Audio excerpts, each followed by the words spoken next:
ഭീകര സംഘടനയായ ഹിസ്ബ് ഉത് താഹിറിന്റെ നേതൃത്വത്തിലുള്ള വാർഷിക സമ്മേളനത്തിന് വേദിയൊരുങ്ങുകയാണ് ഇപ്പോൾ കാനഡ. ഒന്റോറിയോയിലെ മിസിസാഗയിൽ ഈ വരുന്ന ജനുവരി 18-നാണ് സമ്മേളനം നടത്താൻ തീരുമാനിച്ചിരിക്കുന്നത്. ആഗോളതലത്തിൽ ഇസ്ലാമിക ഖിലാഫത്ത് നടപ്പാക്കണമെന്ന് വാദിക്കുന്ന ഭീകര സംഘടനയാണ് ഹിസ്ബ് ഉത് താഹിർ. ഇസ്ലാമിക ഖിലാഫത്തിന്റെ പുനഃസ്ഥാപനവും ശരീഅത്ത് നിയമം നടപ്പിലാക്കുന്നതുമാണ് സമ്മേളനത്തിന്റെ മുഖ്യ അജണ്ട.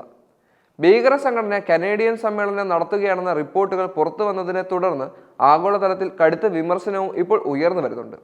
രാജ്യത്ത് ഭീകര സംഘടനകൾക്ക് പ്രോത്സാഹനം നൽകുന്നെന്ന വിമർശനങ്ങൾ ഉയർന്നതിനിടെയാണ് കാനഡയുടെ പ്രധാനമന്ത്രി സ്ഥാനത്ത് നിന്നും ജസ്റ്റിൻ ട്രൂഡോ കഴിഞ്ഞ ദിവസം രാജിവെച്ച് ഇറങ്ങിപ്പോന്നത്. കഴിഞ്ഞ വർഷം ഒക്ടോബറിൽ ഇന്ത്യൻ സർക്കാരിന് ഹിസ്ബ് ഉത് താഹിറിനെ ഭീകര സംഘടനയായി പ്രഖ്യാപിക്കുകയും ചെയ്തിരുന്നു. പാലസ്തീൻ ആസ്ഥാനമാക്കി പ്രവർത്തിക്കുന്ന സംഘടനയാണിത്.